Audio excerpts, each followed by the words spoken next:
Welcome to Financial Issues, where we join reality with truth, helping you make the most of your money by honoring God with your investments. Now listen in as we give you the practical tools and advice you need to become a biblically responsible investor.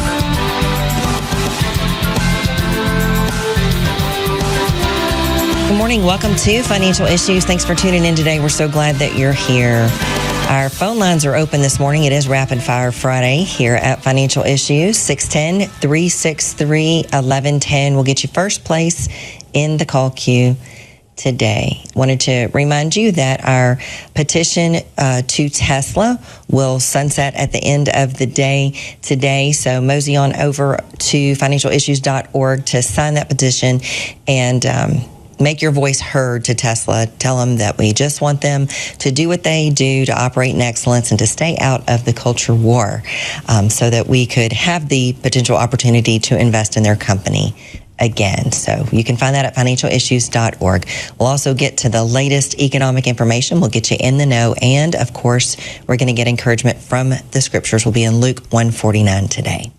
So at Financial Issues, we help you to stay in the know about the financial issues of the day. We help you keep you abreast of what's happening in the economies and the market and help you understand how that impacts your own personal stewardship and financial issues. So I've got a couple of takeaways today from this past week, which is going to be ending August the 22nd of 2025.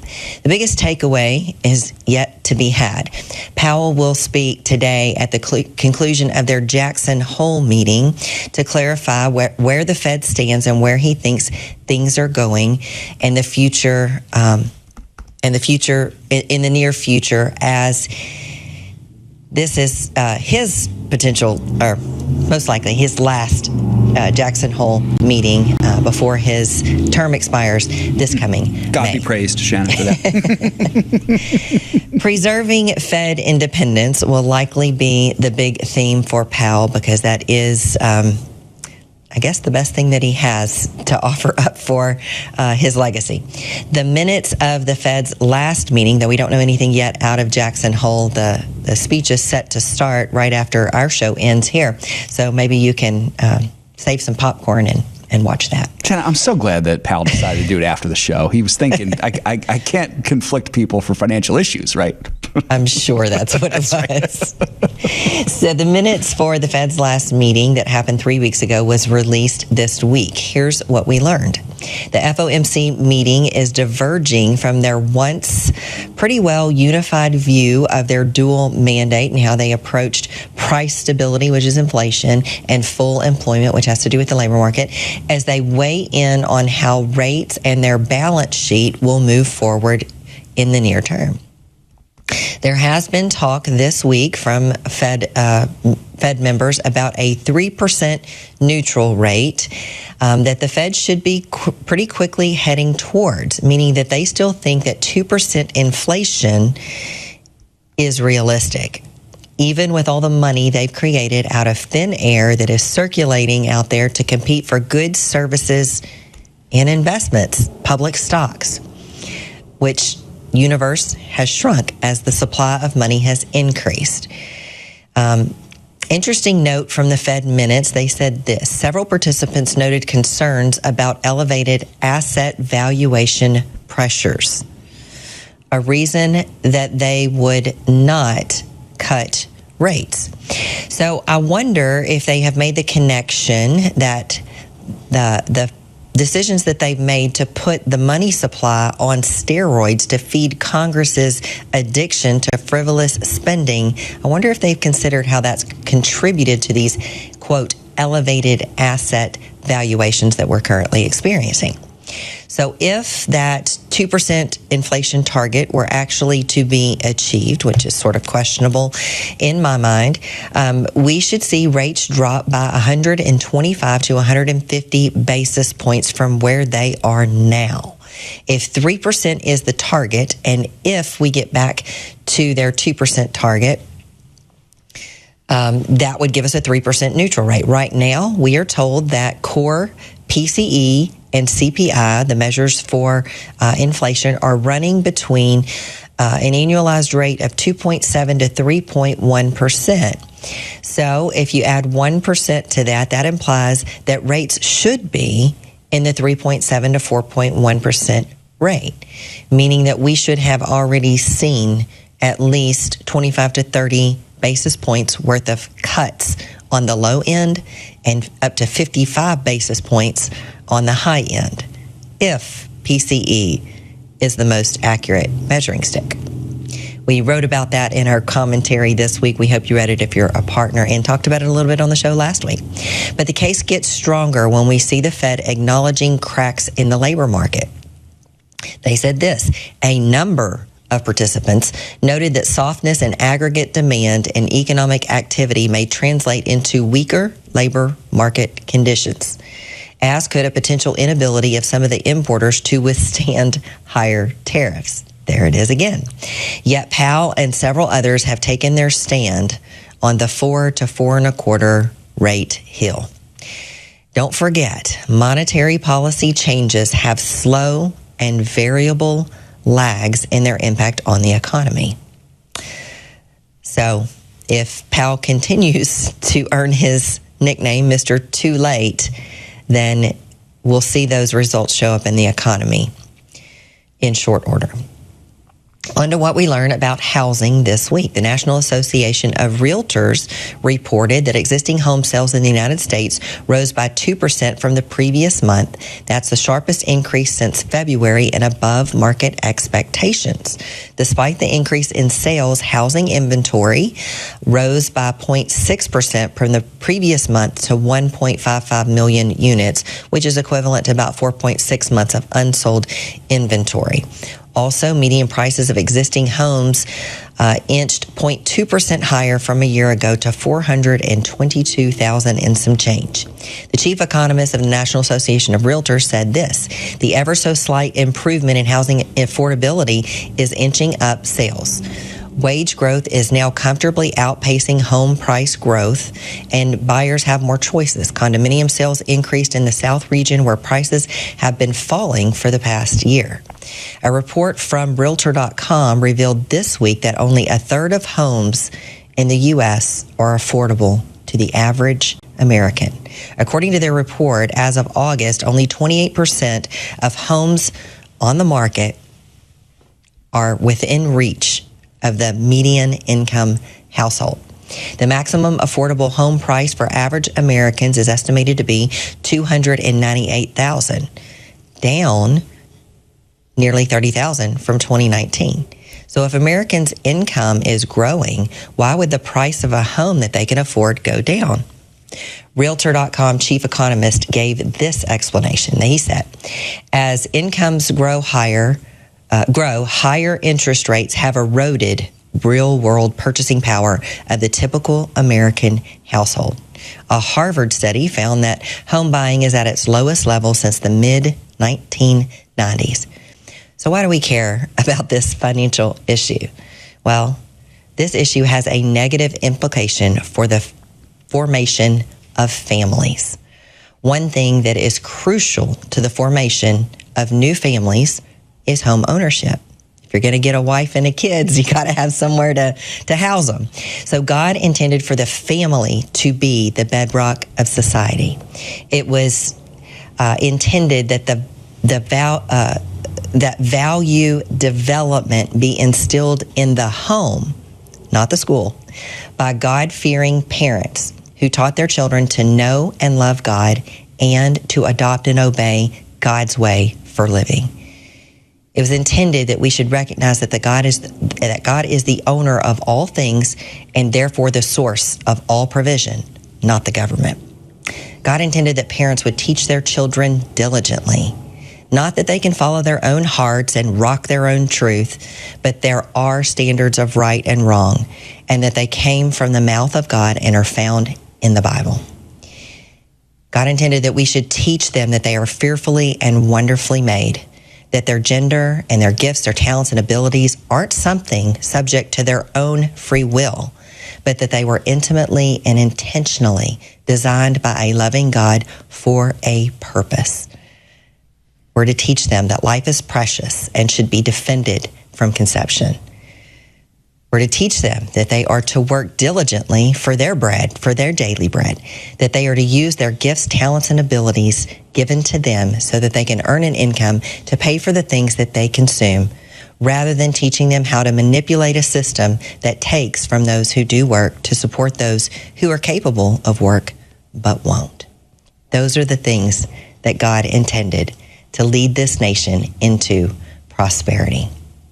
Oh, how we've strayed from that.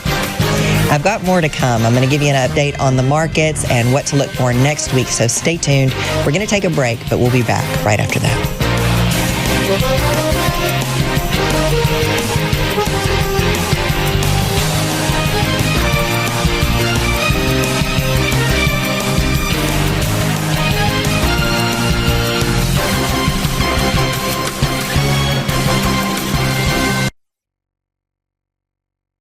There are moments in life that define us. Choices determine the courses we take. Choices that create life, or those that save a life, and some make life worthwhile. There are decisions to stay, or to go, to remain the same, or to grow. Sometimes we pray and make peace. Other times we take a stand for what we believe. In celebration, mourning, triumph, and defeat, we are invested in every decision we seek. Despite differences, we have one thing in common: the desire to do all for the glory of God. Keep your wallet aligned with your heart and your investments in harmony with your faith. Timothy Plan, biblically responsible mutual funds, ETFs, and retirement plans. Before investing, carefully consider a fund's investment objective, risks, charges, and expenses contained in the prospectus available at timothyplan.com. Read carefully before investing. FinancialIssues.org offers a variety of resources to support your journey in biblically responsible investing. One of these valuable tools is the Highlights page, where you can explore key moments from the live show. What exactly is long-term investing? To simply answer your question, long-term investing is when you have a time horizon of at least 8 to 10 years. Stay informed with the best moments from the show by going to financialissues.org/highlights. Hi, this is Shana Bird, the host of Financial Issues. The Financial Issues family is so blessed to have saved tens of thousands of babies, all thanks to the generous support of you, our listeners and viewers. For $140, you can sponsor 5 ultrasounds. Please go to preborn.org, that's preborn.org, or financialissues.org and click on the Preborn logo. Save a baby, save a life.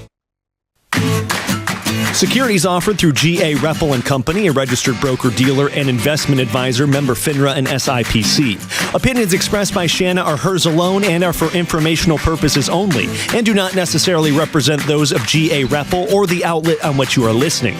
You should consider how the information applies to your situation prior to personally implementing it, and consult any financial professional you work with to make sure it's applicable to your financial plan. Welcome back to Financial Issues. The phone lines are open, 610-363-1110. We'll get you first place still in the call queue. If you're a partner, we had a partner conference call yesterday. Seth, I'm unsure as to whether or not we've been able to get the conference call posted yet or not. Do you know? I'm going to take a look right now, Shannon. I'll jump in once I can find it here. Give me 1 second. Sounds good. Yep. If it's not already up, it will be up shortly, folks. So if you missed it, you can tune in there.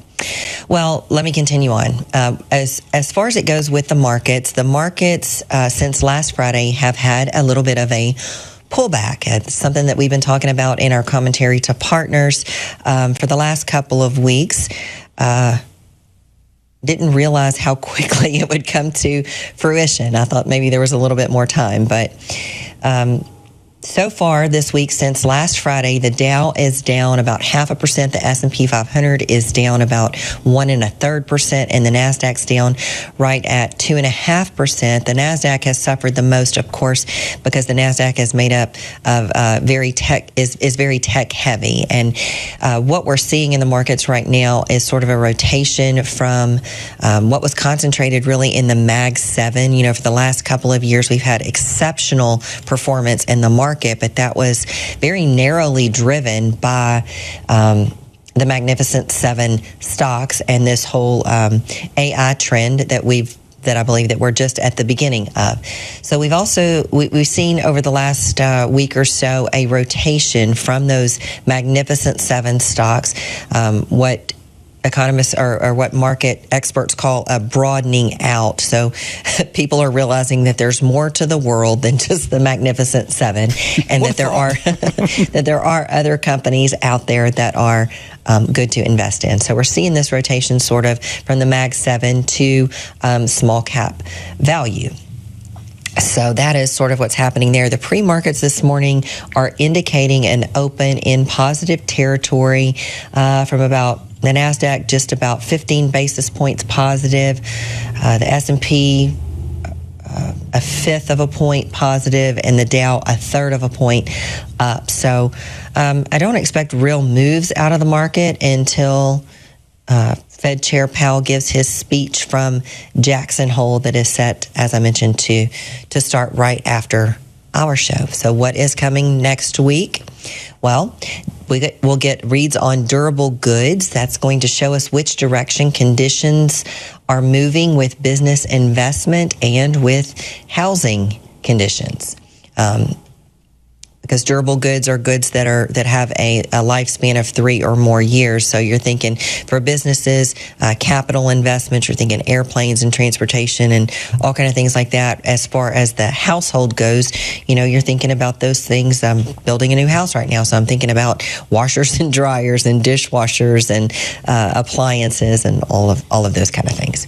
We'll also get a new fresh read, well, sort of fresh. We'll get the PCE read that comes out next week, and we'll also get data on personal income and spending and how the consumer in this consumer-driven economy is holding up. Focus for me really is on that lower-end consumer. And I talked about this a little bit in the conference call yesterday. Well, more than I'll talk about it today. I talked about it in the conference call yesterday. But McDonald's latest move to double down on their value meal promotions is accelerating. McDonald's is even willing to subsidize franchisees who lose money by adopting this new price menu that they're pushing. And this tells me that we have reached the point of consumer resistance. The cure for higher prices sometimes is higher prices, because you get to the point where the consumer says enough is enough. I'm going to change my buying habits. I'm going to do something different.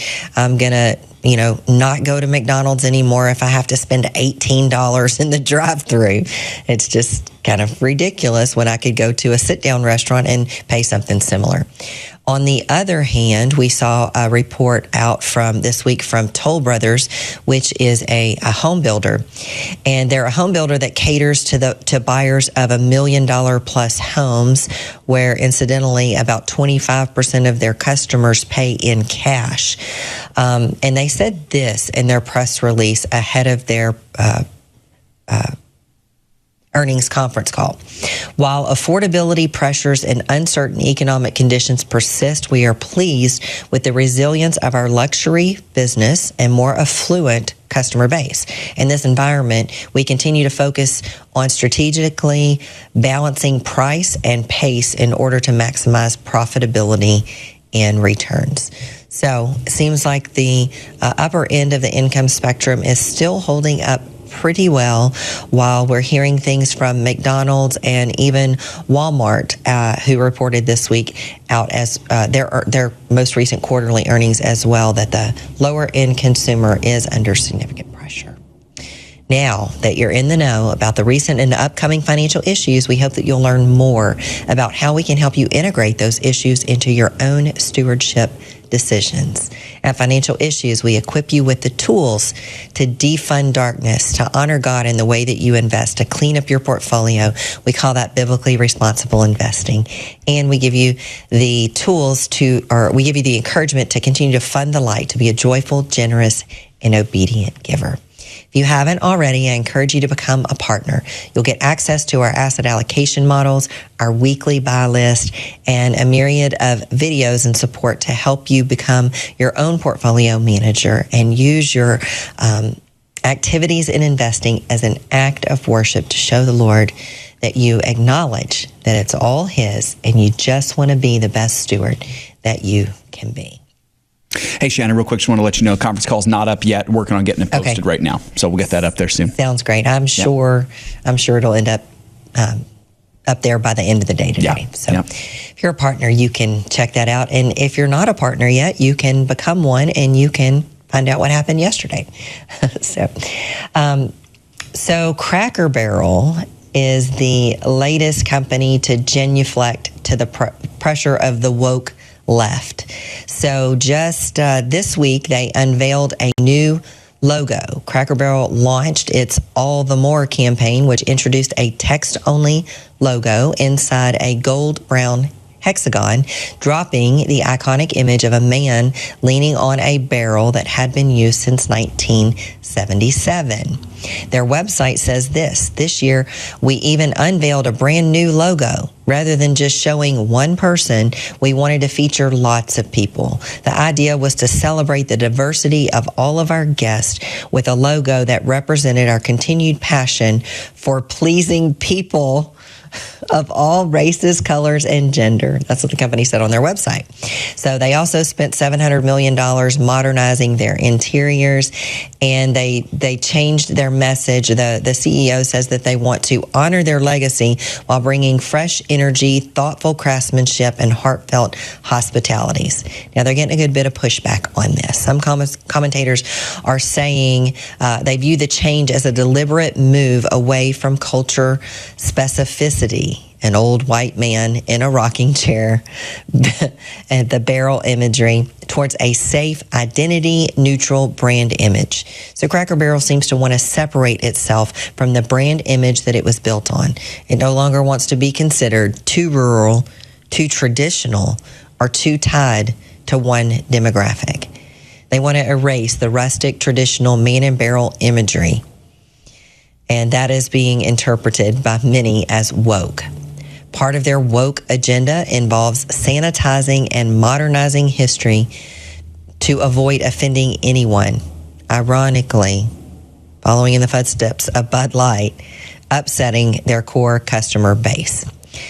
Cracker Barrel shares have lost about 13% on Thursday, and that's added to the stock's 5-day 20% losing streak. Now, if you're a partner, you know at one time we had Cracker Barrel on our list. We sent out a sell alert last June for Cracker Barrel. So at this point, we don't think that any of our partners own Cracker Barrel, and it's been off of our list for a while. So, that is some of the activity that you can expect when you become a partner of Financial Issues. All right, we don't have any calls. Let's close out this part with this part of the show with our stewardship verse of the day from Luke 1:49. The mighty one has done great things for me. Holy is his name. In this passage, we hear Mary praising the Lord for granting her the privilege of getting to be the human vessel through which the entire world would be saved and blessed. God could have chosen any means he wanted to deliver his people. He could have sent Jesus down in the same way that he went up to heaven at the end of his ministry on earth. But he chose to intimately partner with a human being, not just any human being, but a teenage girl for that matter. What an honor and a privilege that Mary had. Folks, you and I get that same privilege to partner with the King of the universe as he carries out his work in the earth. Once we decide to trust that Jesus' death, burial, and resurrection has saved us from our sins, we get to embark in this journey of completing God's work in the earth. This is the very essence of stewardship. God did not belong to Mary. Mary was carefully and lovingly created by him. Mary stewarded very well the gift that she was chosen to manage in this earth. And that was the baby Jesus. As I say all the time on this show, stewardship is never just about money. It's about committing to use every resource human, material, spiritual, and financial resources. All of the resources that we have under our control and influence to partner with the Lord in His work on the earth.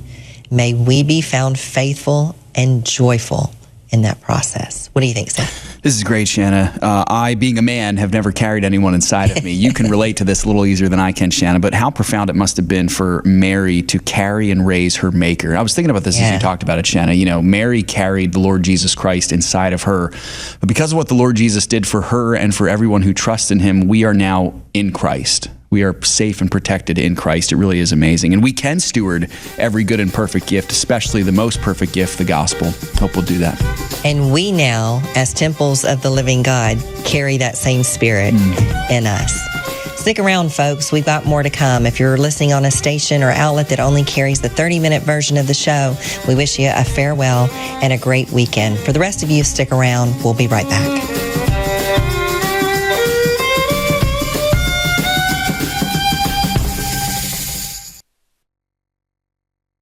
In the last 10 to 15 years being in ministry, being married, something that has been constant in our lives is Samaritan Ministries. As we've moved, we've had babies, we've had different things come up, we have just been able to rely on Samaritan in ways that we never really even thought about before becoming members. Our heart's desire is to plant roots and be in a place for a really long time. It's how we were raised. We see the benefits of that, but we also see the open-handedness of being used by the Lord wherever He calls, because we just assumed when we started pursuing church planting, the quickest way to get from point A to point B is a straight line. And with the Lord, sometimes you find out it looks a lot more like this. And yet, Samaritan was with us through the entire thing. We didn't have to look into, we have to change insurances now because we've moved states or whatever the case may be. And it's just been a real blessing to us in different phases of life. I'm Kyle. I'm Colleen. We're the Gen X. And we're Samaritan members.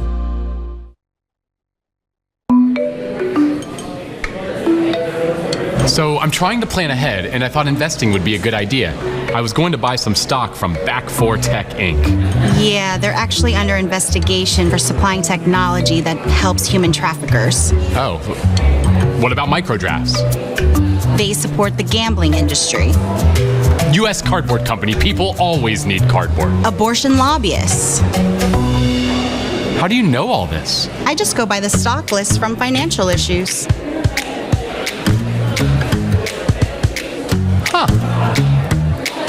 Feel confident and rest assured that your money is not supporting the things that grieve the heart of God. For more information, go to financialissues.org to find out how you can be biblically responsible with your investments. Go to financialissues.org today.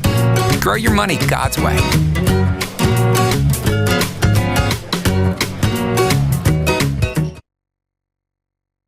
If you don't get life right, you're not going to get all the other issues correct, period. It is the issue that impacts every other issue.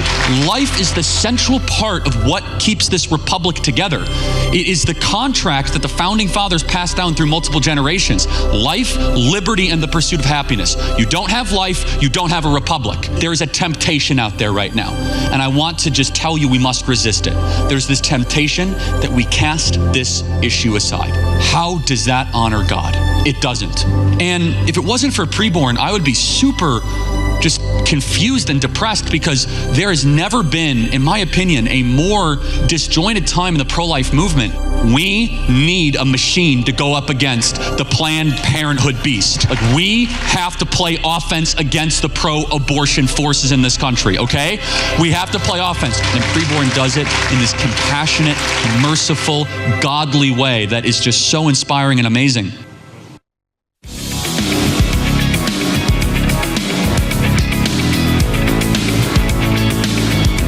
Welcome back to Financial Issues. Thanks for sticking around. Our phone lines are open if you want first place in the call queue. 610-363-1110 is the phone number that you can call. You'll be the first one in the call queue. While we're waiting for you to call. How about we get to some of the questions that have come in? I think we answered like 19 of them. A lot of questions. Yeah, that was a great question day yesterday, Shana. Yeah. So yeah, once the conference call is posted, everybody needs to go listen to it, not only for your info in the beginning, but if you asked a question, chances are you got it answered yesterday. So that's good. Let's start with Rich here, Shana. Rich is 59, and he's asking a good question. He says, if the annual dividend is the actual dollar paid by share, why do we need to care about dividend yield? Am I thinking correctly for people who need just income? And he's 59. Yeah, so you're thinking right if you want the income, but the reason that you pay attention to yield is because stocks all have different prices. So let's assume that you have, you're comparing two companies and they both pay a $1 dividend. Well, let's say that the share price of one of the companies that pays $1 dividend is $100. Well, then your yield is 1%. But let's say that you're comparing that to another company who pays a $1 dividend, but the share price is $200. Well, then your yield is only half of a basis point, so 0.5%. So the yield is much more important than the dollar value of the dividend. So the yield is what helps you to put all things on a level playing field so that you can determine, because different companies have stock prices that are all over the charts. So the yield is the thing that you want to look for. That's going to get you the most income for your investment. Great, Shana. That's good stuff. David is up next. David is asking a question about the conference call yesterday. He said, on the conference call, you answered a question from a partner that had inherited a Roth IRA. Unless I misheard, it sounded like you told him he would have to pay taxes when he withdrew monies during the 10-year wind-down window. But my understanding is no taxes are due during any of the 10-year period. Could you please enlighten me on this? David's 73. Yeah, David, I'd be happy to. So, no, you did hear me correctly. So whenever you participate in a pre-tax savings vehicle, like an IRA or a 401k, you get your tax break at the beginning. So you don't pay taxes on the money that goes into the account. You're actually just deferring, or I prefer the word postponing taxes until some point in the future when you take it out.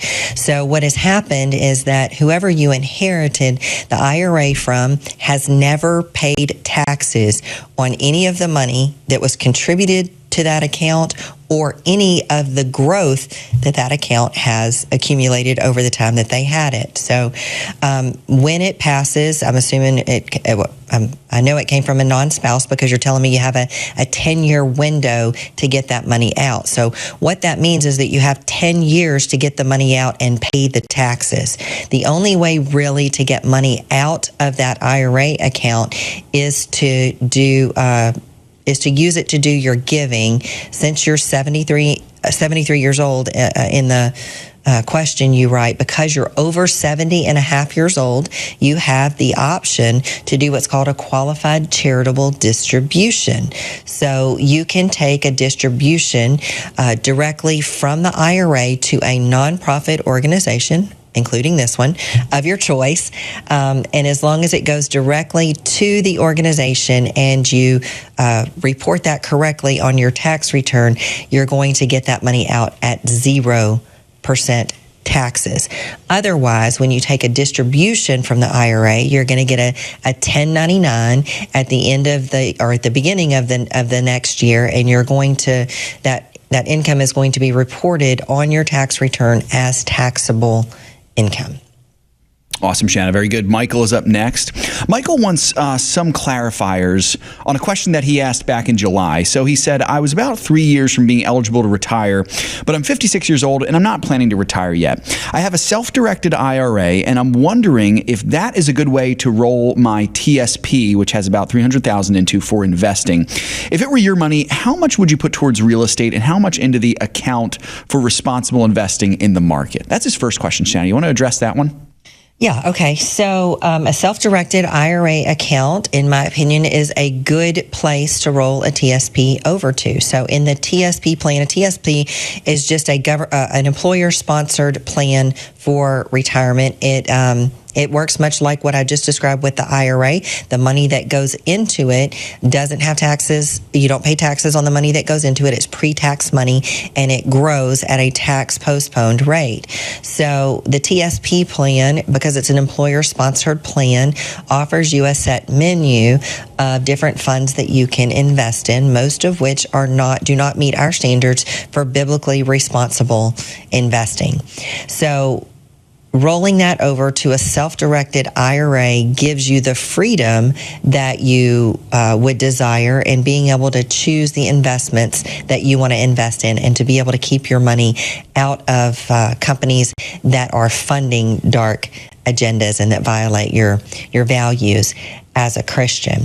As far as if it were my money, how much would I put towards real estate and how much into an account for investing in the market? So I think if I remember the call right, he was talking about using money to buy actual real estate, like rental properties or something like that. So the one thing that you got to remember is that whatever you take out of that account, you're going to have to pay taxes on first. And if you take a huge chunk out, then it could throw you into a higher tax bracket. So if you're going to use any of that money to try to purchase real estate, you want to try to be smart about how you do it. You want to consider your tax bracket. If you can minimize tax bracket by taking it out over 2 or 3 years, maybe you want to do that, and that's going to give you some time to accumulate things to put towards that real estate. The other factor is to what percentage. If you want to do it just all in the market, we have a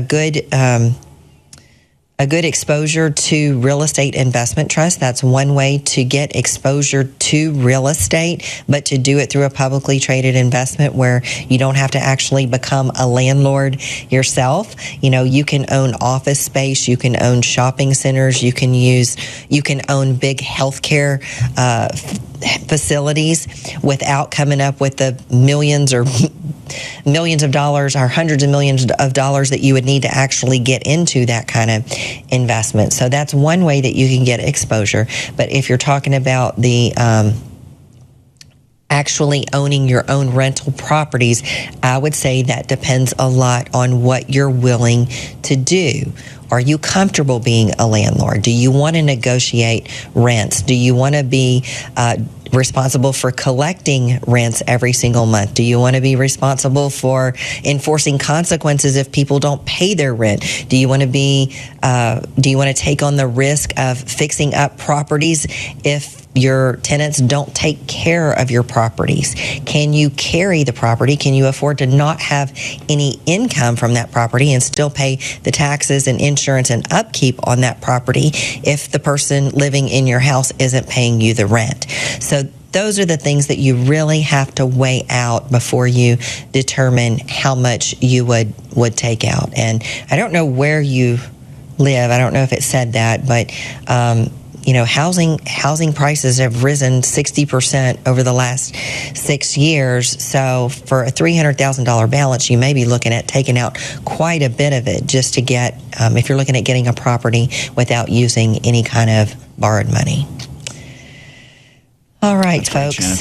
We got more questions, and we still have room in the call queue. So 610-363-1110 is the phone number to call. We've got to go to our ag report. We're going to hear from Craig Haugaard first. Then we're going to take a break, and we'll be back with more financial issues.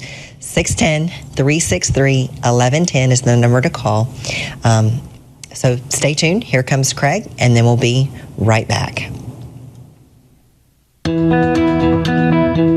This is Craig Haugaard with your Financial Issues Ag Update for August 22nd. Corn, at least from a fresh news perspective, had a quiet day yesterday. However, as traders reacted to the Pro Farmer Crop Tour, strong weekly export sales, some short covering, and spillover support from soybeans, we saw prices move higher. At the closing bell, in fact, we had December corn 7 3/4 cents higher, ending the day at $4.11 3/4 per bushel. The soybean complex caught fire yesterday, led by soybean oil. As confidence seems to be growing that we're going to see a decision on the backlog of small refinery exemption requests this week, and the expectation is that decision is going to be favorable for biofuel obligations. In the world of exports, China remains absent from the market, but sales are starting to show some life, with new crop weekly export bean sales coming in just shy of 42 million bushels last week. For the day, we had November beans 20 cents higher at $10.56. Wheat benefited from rumors that the Chinese were purchasing soft red winter wheat, the type that's traded out of the Chicago exchange. Also, news that Russia had ramped up its attacks on Ukraine with a large aerial attack kept some risk premium in the market. Minneapolis December wheat was a penny higher at $5.90. Kansas City was 2 3/4 cents higher at $5.26, and Chicago was a penny and a half better at $5.29 3/4. Cotton futures just continue to flatline. Yesterday saw the December futures ending the session 18 points lower as we settle out the market at 67.42. Livestock futures were all slightly lower. October live cattle were 12.5 cents lower as they ended the day at $234.72 per hundredweight. September feeder cattle dropped by 7.5 cents to close out today at $358.02 per hundred. And white October lean hog futures 2.5 cents lower at $89.92 per hundredweight. Class 3 milk futures closed lower for the second consecutive session. At the closing bell, we had September futures down 36 points as they ended the day at 18.39. This has been Craig Haugaard with your Financial Issues Ag Update. We'll be right back with more financial issues after this.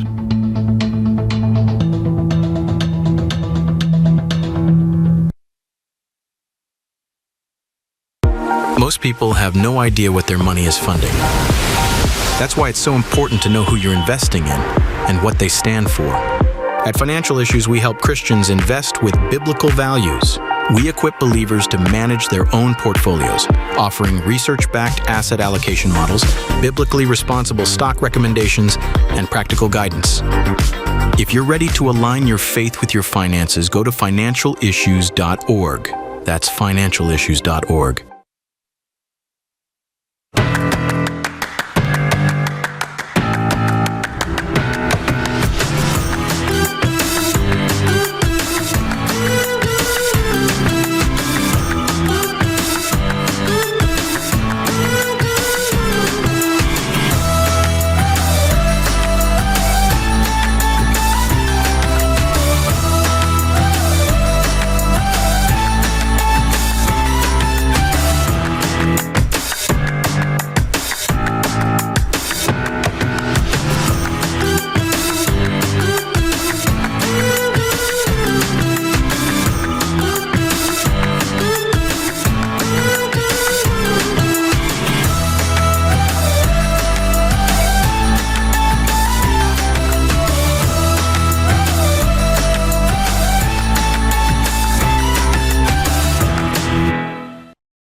Through the ministry of Preborn, the Financial Issues family has saved tens of thousands of lives of babies. What an amazing job that God has done through you, the Financial Issues family. Would you join us in saving the lives of babies? What an amazing reunion we will have in glory, meeting all the people that we have saved.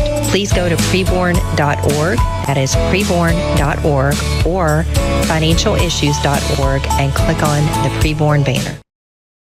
The opinions and recommendations expressed on this program do not necessarily represent the opinions of the station or any of the program sponsors. Additionally, all products or services offered by the program sponsors may not be known by the program. Welcome back to Financial Issues. We're at the home stretch of the program Rapid Fire Friday today, and we actually have a caller. So let's get to him. Dan's calling from Ohio. Hi, Dan. You're live on Financial Issues. Good morning, Shana. I appreciate you taking my call. Absolutely. I was a little bit confused on the self-directed IRA and real estate. My understanding is, and maybe I heard you wrong, but you can now. I'm talking about an IRA. I know he was talking about a TSP or something, but if I have a traditional IRA, can I move it to a self-directed IRA and purchase real estate within that self-directed IRA? I don't mean take it out to purchase it, where you'd have to pay taxes on it, but if you use the self-directed to purchase, it'd be inside the self-directed IRA, and therefore there wouldn't be tax consequences until you took money out, correct? Yeah, I believe that is an option. However, it's sort of complicated because there's a lot of rules that you have to follow. You have to do it in a certain way. You have to make sure that the income that you receive from it goes back into the account. There's a lot of I's to dot and T's to cross to make sure that happens. And then, just in the example that we're talking about with $300,000, I mean, in most markets, you're probably only going to get one, maybe two pieces of real estate with that amount of money. So if that's really all you have, you're really not that diversified. I don't know if that's a piece of a bigger portfolio or not, but I'm not a fan of the idea of holding, trying to hold real estate or even gold for that matter. It's sort of the same concept. It makes it really hard. Sometimes the custodial fees are higher, the record keeping fees and things like that. So it's not part of a strategy I would follow. That's why I kind of kept out of it, but I didn't know overall whether there's a better tax advantage either way. I think you probably end up paying the same amount of taxes either way in the long run, but I just was trying to see if there was any advantage to the self-directed, owning real estate in self-directed IRA or not. Yeah. So actually, you may end up paying less taxes if you take the money out of the IRA to purchase it, if you do it in a smart way where you're minding your tax bracket and trying to get money out, in a minimal tax rate kind of way, because the longer that you leave assets that are going to grow, and we're assuming that real estate values will continue to go up. So as long as you're leaving that in a tax deferred account, whatever you're growing inside that account, you're also growing your tax bill or your tax liability with it. So, if you get the money out to pay the taxes, then you have a different sort of tax situation with the asset going forward. So you have some tax advantages on your tax return. If you have real estate, rental properties, you get some depreciation, you get to write off, some of the things that are associated with that, whereas that may not be the case within the if you try to do it within the IRA. I just think it's kind of what I was thinking. Mm-hmm. Yeah, a lot simpler and straightforward, and maybe better from a taxing standpoint if you just take out the money that you want to do real estate with. All righty. Thank you so much. Great question. Thanks for calling. Thanks for calling, Dan. Mm-hmm. Shana, that was a great call. It was nice to hear kind of the jump off of Michael's question. Michael, by the way, did have a follow-up question if you want to get back to that. Let's get back. So his second question, he mentions he's going to continue giving to the TSP. He's almost out of debt besides the house, plans to max out TSP giving at that point. He said he got a late start in the TSP as I didn't trust the government with my savings. I hear you there, Michael. But his last question is, how often when I max out should I roll money into my self-directed account for investing?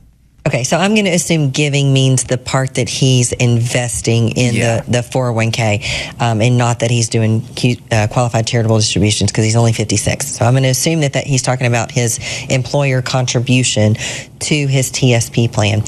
If he's able to roll them out to a self-directed account, which at his age, I would think that he would be. It's called an in-service withdrawal.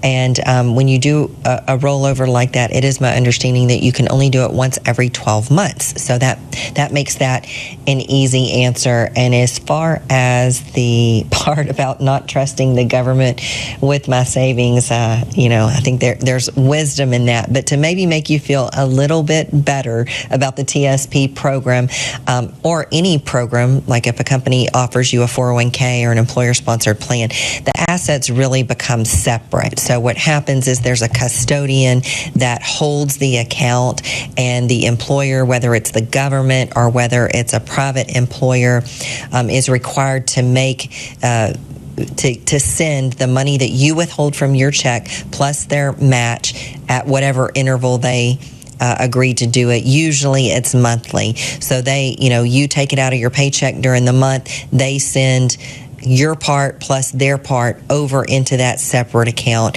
and then it is not at the disposal of their use, either whether they're a private company or whether they're the government. That money becomes separate at that point, unlike our Social Security system, which we see them dipping into on a regular basis. So.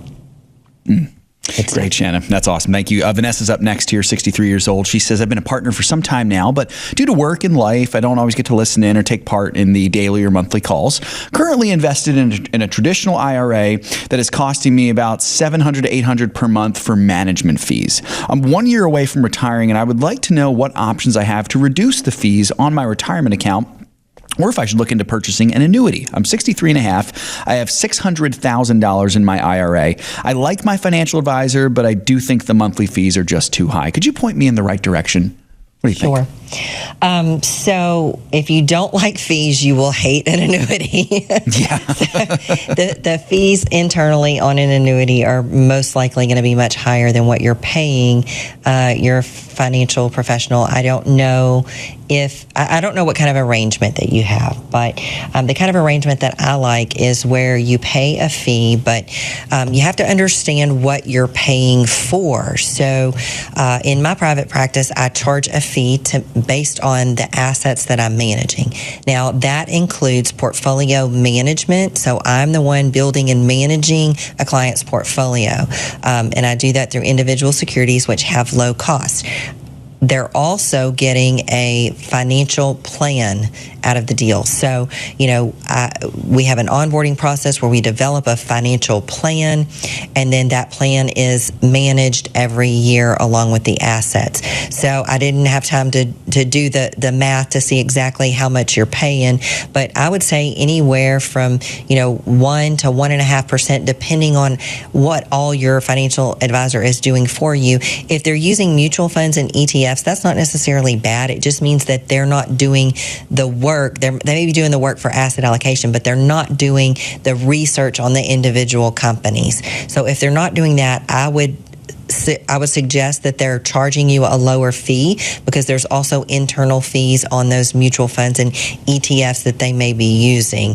The average operating expense for a mutual fund is somewhere north of 1%. So if you just own a mutual fund, you'll never get to talk to the people that are putting their hands on your money every day. You'll never get to ask them questions about your rollover or whatever other financial plans that you have. You'll just be paying that 1% for money management without any benefit of any advice.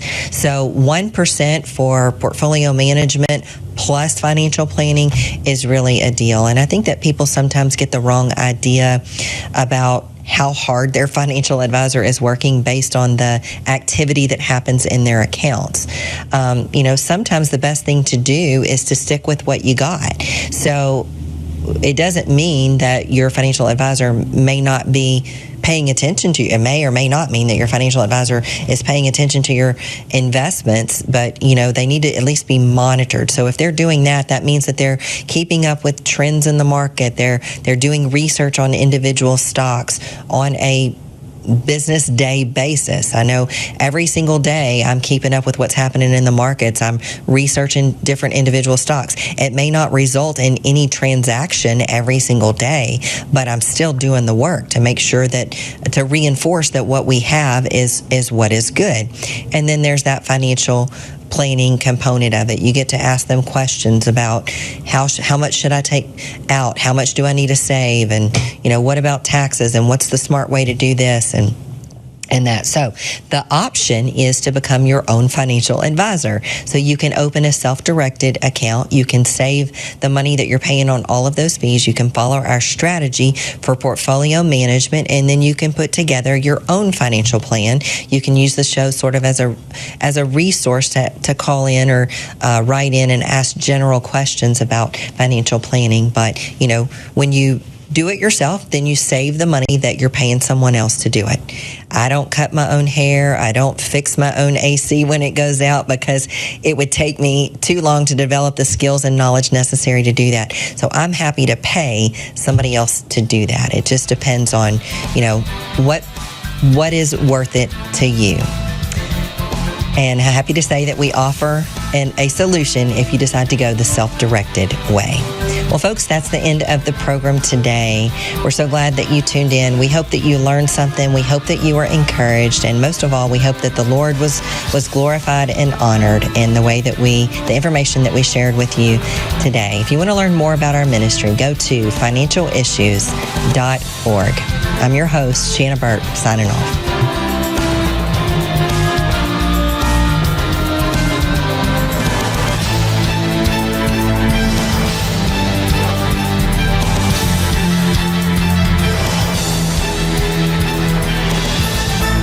If we ever forget that we're one nation under God, then we will be a nation gone under. Thank you for joining us. This has been an FISM production.